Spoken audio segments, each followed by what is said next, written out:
APFC और EO के आप सभी अभ्यर्थियों का डीपीआईएस में स्वागत है मित्रों। और बड़ी ब्रेकिंग और अपडेट्स के साथ मैं डीपी पांडे आपके साथ। कहा जाता है कि अगर मन में ठान लिया है तो बाधाएं क्या करेंगी, और उत्साह और जिज्ञासाएं कायम है तो बाधाएं क्या करेंगी। यही है आपके साथ ईपीएफओ एपीएफसी रिजल्ट 2023 जिस तेजी के साथ जारी किया गया ऑनरेबल यूपीएससी द्वारा, जिस तेजी के साथ हमारे अभ्यर्थी लगे कि इसको जल्दी पूरा किया जाएगा, और दिल्ली से दौलताबाद यानी प्रयागराज वाले अभ्यर्थी दिल्ली गए, हालांकि दिल्ली से फिर वो प्रयागराज आए। दूर दराज क्षेत्रों से अभ्यर्थी बैठ करके और अपने इंटरव्यू को बेहतरीन करने के लिए प्रयागराज पहुंचे। हम लोगों के साथ जुड़े, बड़ी संख्या में अभ्यर्थी जुड़े। लगातार हर महीने अपडेट्स आता रहा कि बस अब इंटरव्यू शुरू होने वाला है, इंटरव्यू शुरू होने वाला है। लेकिन वो घड़ी आ ही गई, इंटरव्यू बिल्कुल शुरू होने वाला है, क्योंकि एपीएफसी का जो डैफ का वेरिफिकेशन था वो हो चुका है, और ईओ के डैफ के वेरिफिकेशन की शुरुआत है, चल रही है, और पूरी तरीके से स्क्रूटनी एक तरीके से हो गई है, और अब बस शेड्यूल जारी होना है। उम्मीद थी कि हाँ आईएफएस, ठीक है, इंडियन फॉरेस्ट सर्विसेज का साक्षात्कार चल रहा है, और इसके बाद एपीएफसी का साक्षात्कार प्रारंभ होगा। लगभग कंफर्म था कि 15 मई से इंटरव्यू शुरू हो जाएगा। 15 से 20 मई के बीच इंटरव्यू की शुरुआत हो जाएगी। लेकिन इसी बीच आर्म फोर्स का भी रिजल्ट, उसका भी एक आ गया इंटरव्यू, और वो भी शुरू हो रहा है। तो अब आप अभ्यर्थियों के बीच एक बड़ी है, क्या होगा, कब जाएगा, कहीं जून जुलाई तो नहीं जा रहा है। एपीएफसी का इंटरव्यू, ईओ का इंटरव्यू, अब इसके इंटरव्यू की डेट क्या होगी। जो डेट मई में होने वाली थी, मई में इसको संपन्न ही होना था। तो अगर ये मई में संपन्न हो जाता, मई में शुरुआत हो जाती, लगभग 20 मई के आसपास से इसकी शुरुआत होनी थी, लेकिन ये थोड़ा सा डिले हो गया है। उम्मीद है कि अगर आयोग चाहेगा तो इसको बराबर ले सकता है, क्योंकि उधर फिर आपका जून में यूपीएससी का प्रीलिम्स है 2024 का, इसलिए उम्मीद है कि हाँ इस बीच ये इसको पैरेलल इंटरव्यू बोर्ड चला करके कर सकता है। लेकिन ये भी एक है पक्ष कि शायद पैरेलल ना चलाए, अगर नहीं चलाएगा तो ये जाएगा जून में जाएगा, तब ये जुलाई तक जा सकता है, यानी जून और जुलाई तक इसके लिए हो सकता है। तो आयोग की मेहरबानी इस पर अगर हो जाती है तो ये आपका जून लास्ट तक हो सकता है, शुरुआत हो सकता है, या फिर नहीं तो फिर ये सीधे जुलाई में जाएगा।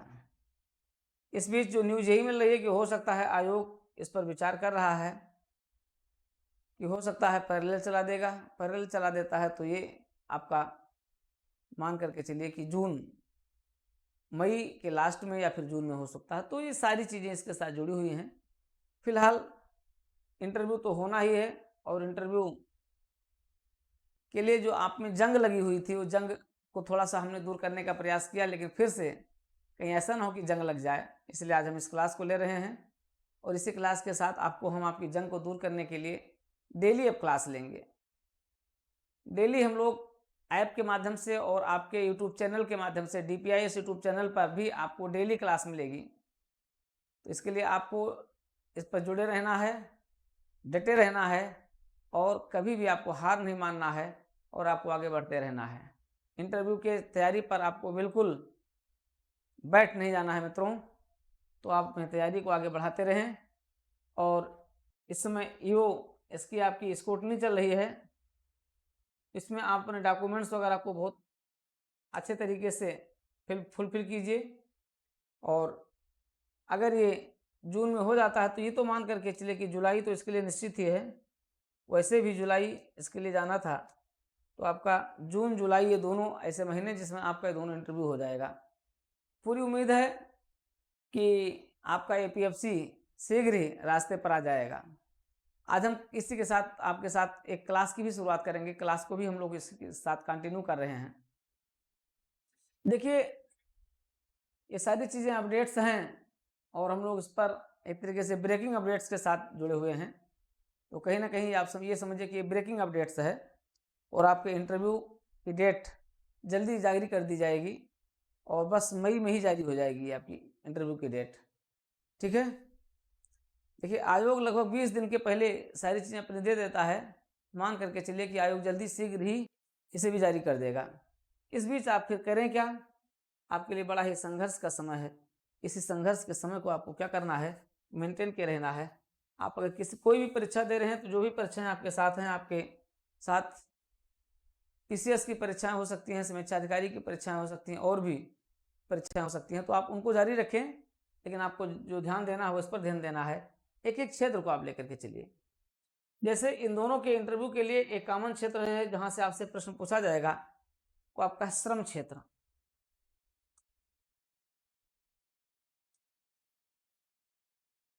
श्रम क्षेत्र क्या होता है और इस श्रम क्षेत्र से जुड़े आपके क्या क्या प्रश्न बन सकते हैं, तो यहां सब हम लोग जानने का प्रयास करेंगे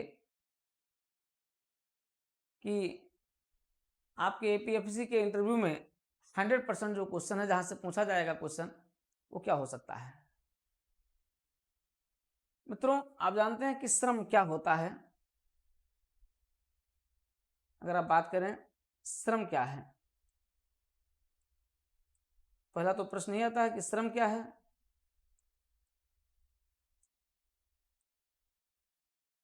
एक प्रश्न आपके सामने सबसे पहले ही आ जाता है, श्रम क्या है? क्या है? कोई भी व्यक्ति जो शारीरिक या मानसिक कार्य करता है। जब कोई भी व्यक्ति किसी भी क्षेत्र में जो भी शारीरिक और मानसिक कार्य करता है, बदले में उस कार्य के प्रतिफल के रूप में, उस कार्य के प्रतिफल के रूप में जो भी प्रोत्साहन राशि प्राप्त करता है, जो भी धन प्राप्त करता है, जो भी,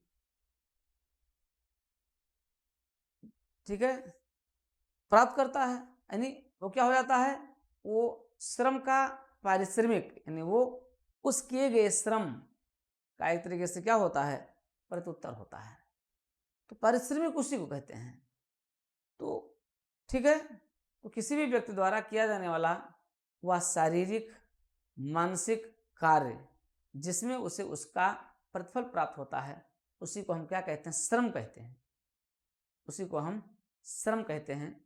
और इससे जुड़ा हुआ पूरा जो क्षेत्र है ना, क्या कहलाता है? श्रम क्षेत्र कहलाता है। तो आप देखेंगे ये पूरा ईपीएफओ ऑर्गेनाइजेशन, आप जानते हैं, विश्व का सबसे बड़ा सोशल सिक्योरिटी ऑर्गेनाइजेशन है।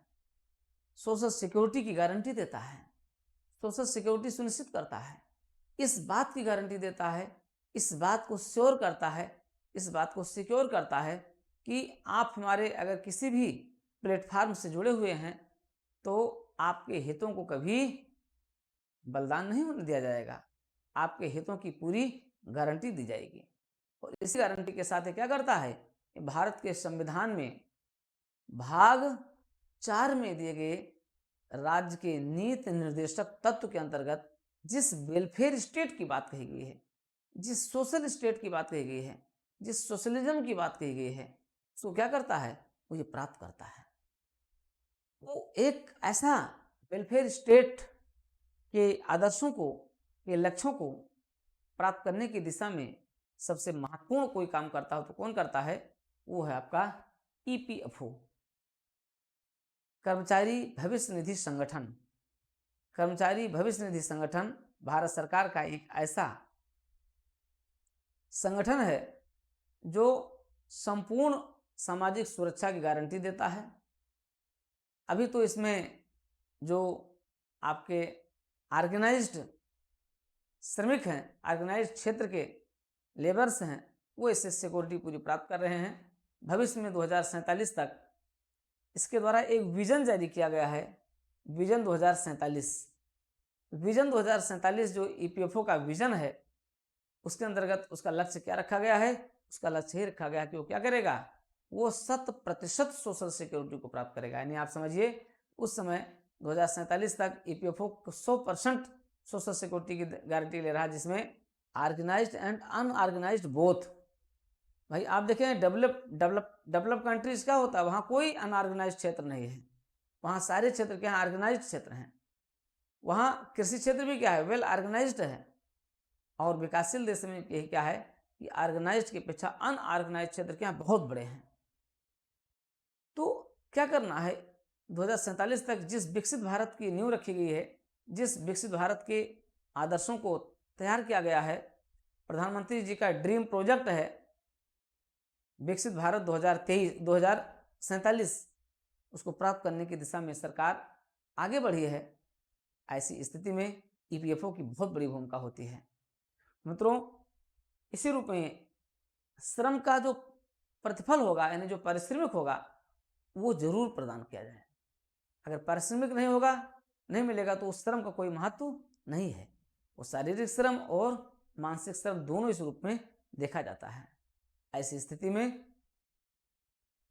ईपीएफओ की बहुत बड़ी जिम्मेदारी हो जाती है किससे, श्रम से। तो ये क्लियर होगा कि श्रम क्या है। अब देखिए यहां से जो ढेर सारे प्रश्न पूछे जाते हैं, श्रम क्या है, पारिश्रमिक क्या है, श्रमिक क्या होते हैं। आपने तो ये देखा। अब श्रम जो करता है, श्रमिक कौन होता है? आपने श्रम तो देख लिया। अब श्रमिक कौन होता है? श्रम जो व्यक्ति शारीरिक और मानसिक श्रम करता है, बदले में प्रतिफल प्राप्त करता है, अर्थात पारिश्रमिक प्राप्त करता है, उसको क्या कहते हैं? उसको हम श्रमिक कहते हैं। यानी कि जो ये प्राप्त कर रहा है उसे हम क्या कहेंगे? उसे हम श्रमिक कहेंगे। तो श्रम और श्रमिक क्लियर हो गया। अब आप देखिए कि ये श्रमिक जिस क्षेत्र में कार्य कर रहे होते हैं वो क्या होता है? श्रम क्षेत्र होता है। तो इस श्रम क्षेत्र के भी दो स्वरूप हैं। एक आपका है ऑर्गेनाइज्ड क्षेत्र, यानी संगठित श्रमिक क्षेत्र है, संगठित और असंगठित है।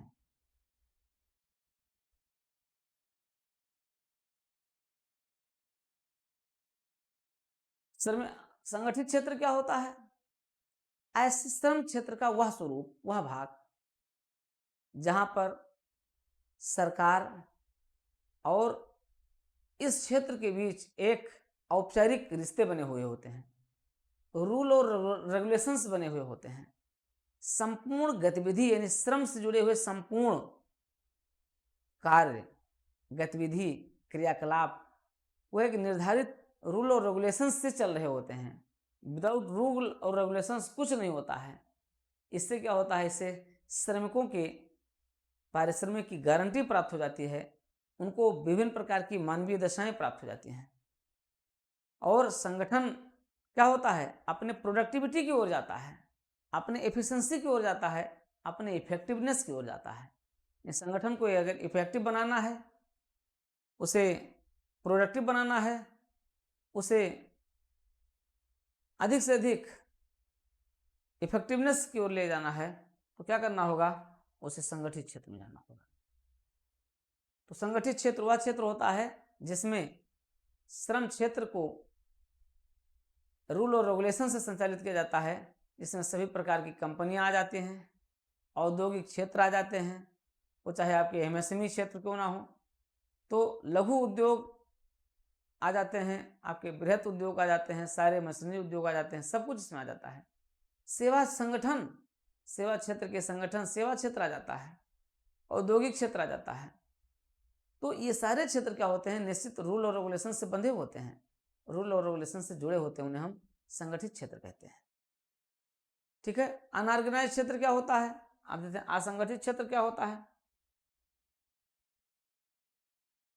अब इसमें आपके सभी औद्योगिक कर्मकार आ गए, जितने भी आप हैं सब इसमें आ गए। असंगठित क्षेत्र वह होता है जहां श्रम क्षेत्र के लिए कोई निर्धारित मापदंड नहीं है, मानक नहीं है, मानक की कोई गारंटी नहीं दी गई है, रूल और रेगुलेशंस नहीं तय किए गए हैं, फलस्वरूप क्या करते हैं, ये अव्यवस्थित रूप में कार्य कर रहे होते हैं। जैसे आप देखते हैं, आप रेहड़ी क्षेत्र देखते हैं, आप देख रहे हैं कि अब तो खैर दुग्ध व्यवसाय क्षेत्र थोड़ा थोड़ा हो रहा है, लेकिन दुग्ध व्यवसाय का क्षेत्र वैसे था, सहकारिता का क्षेत्र वैसे पड़ा हुआ था। आज किसान क्या है, असंगठित क्षेत्र में है, कृषि पूरी हमारी असंगठित क्षेत्र में है, उनका कोई ऐसा संगठित रूप देखने को नहीं मिलता। हाँ, सरकार प्रयास कर रही है, जैसे अभी एफपीओ वगैरह का जो गठन किया जा रहा है, उसने ऑर्गेनाइज करने का प्रयास किया जा रहा है। आपके मजदूर देखते हैं, हर बड़े शहर में आपको क्या मिलेगा, आपको लेबर मार्केट होती है, जहाँ पर लेबर जाते हैं, बैठते हैं, ठीक है, और उस लेबर मार्केट में क्या होता है, श्रमिकों की बोली लगती है और कोई मापदंड नहीं है, कम से कम पर लोग श्रमिकों को ले जाने के लिए तैयार रहते हैं। और श्रमिक भी क्या करें, क्योंकि बड़ी संख्या में श्रमिक वहाँ पे रोजगार बैठे हुए हैं और उस लेबर मार्केट में अब उनकी लेबर की कीमत सुनिश्चित होती है और न्यूनतम से न्यूनतम वेतन उनको दिया जाता है और वहाँ से फिर वो कार्य करने के लिए चले ही जाते हैं। तो कोई रूल और रेगुलेशंस नहीं, दैट इज अनऑर्गेनाइज्ड क्षेत्र, जहाँ पर क्या होता है, जहाँ पर श्रमिकों का शोषण होता है, श्रमिकों के हितों का बलिदान होता है। ईपीएफओ संगठन इसलिए क्या कर रहा है, अपने न्यू विजन में, अपने 2047 के विजन में क्या किया है, अब वो अनऑर्गेनाइज क्षेत्र को भी क्या करने जा रहा है, सोशल सिक्योरिटी के दायरे में ले रहा है। इस तरीके से ये दोनों क्षेत्र हो गए आपके। तो श्रम क्या है, श्रमिक क्या है, श्रम क्षेत्र दो भागों में बढ़ गया। अब ऐसे देखेंगे आप, श्रमिक कितने प्रकार के होते हैं। आज आप देख रहे हैं कि श्रमिकों के लिए ढेर सारे, चाहे वो आपके प्रशिक्षित श्रमिक हों, चाहे वो अप्रशिक्षित श्रमिक हों, कुशल और अकुशल हों, ठीक है। लेकिन अब आप देख रहे हैं जैसे प्लेटफार्म, आप देखते हैं जैसे आपके आगे गीगा इकोनॉमी आप देख रहे हैं, गीगा वर्कर्स आप देख रहे हैं, गिग वर्कर्स हैं। तो जो गिग वर्कर्स वगैरह आ गए, प्लेटफार्म वर्कर्स आ गए, तो नए नए मापदंड इसमें क्या हो रहे हैं, तय हो रहे हैं। मित्रों, इन सभी पर आपको ध्यान देना है। यहाँ सभी से आपसे खूब प्रश्न पूछे जाते हैं और पूछे भी जाएंगे, तो आप बिल्कुल इसको ऐसे मत छोड़िए और आप अपने इंटरव्यू को एक व्यवस्थित क्रम में ले ही लीजिए। इस क्लास को पूरी देखिएगा और आप तत्काल आकर के हमसे जुड़ भी सकते हैं। अभी आप लोगों में से बहुत से ढेर सारे लोग जो नहीं जुड़े हैं वो भी जुड़ सकते हैं। जुड़ करके आपके पास इतना समय कि आप पूरी क्लास को एक तरीके से रिवीजन क्लास कर लेंगे। नई क्लास चल रही है, उस नई क्लास को भी आप क्या करेंगे, अडॉप्ट कर लेंगे। आइए, इसी प्लेटफॉर्म के साथ, इसी परफॉर्मेंस के साथ हम लोग क्या किए हैं, अपने क्लास की शुरुआत कर दिए हैं, ठीक है। तो अब हम श्रमिकों के प्रकार देखेंगे कि how many types of labour, श्रमिकों के कितने प्रकार होते हैं, इस पर हम लोग चर्चा करेंगे। टाइप्स ऑफ वर्कर्स पर चर्चा करेंगे, टाइप्स ऑफ लेबर पर चर्चा करेंगे, ठीक है। तो इस तरीके से हम लोगों की क्लास की शुरुआत हो चुकी है और इसी चीज़ों को हम लोग क्या कर रहे हैं, अपनी इस क्लास में आगे की ओर बढ़ा रहे हैं। तो मित्रों, बुकलेट 1, 2, 3, 4 ये सभी बुकलेट आपके पास हैं और इन बुकलेट के साथ आप अपनी क्लास को आगे बढ़ाते रहिए, रिवीजन कीजिए और नए अप्रोच के साथ आप फिर से हमारी इस क्लास के साथ जुड़िए। इस नए अप्रोच में आपको 100% जो गारंटी दी जा रही है, आपके लिए बेहतर से बेहतर करने का प्रयास किया जा रहा है। आइए जुड़िए DPIS के साथ, देवप्रयागम के साथ, और आप भी बने APFC। आपके भविष्य के लिए APFC के रूप में आपको ढेर सारी मंगल कामनाएं दी जा रही हैं। साथ ही साथ मित्रों, न्यू वैकेंसीज के लिए भी क्लासेस को शुरू किया जा रहा है, आप उस क्लासेस के साथ भी जुड़ सकते हैं। जो आपके आने वाली समय की वैकेंसी है, जुलाई अगस्त में जो न्यूज़ मिल रही है कि जुलाई अगस्त में नई वैकेंसी भी आ जाएगी। तो आप जुड़े रहिए, बने रहिए DPIS के साथ, देवप्रयागम के साथ।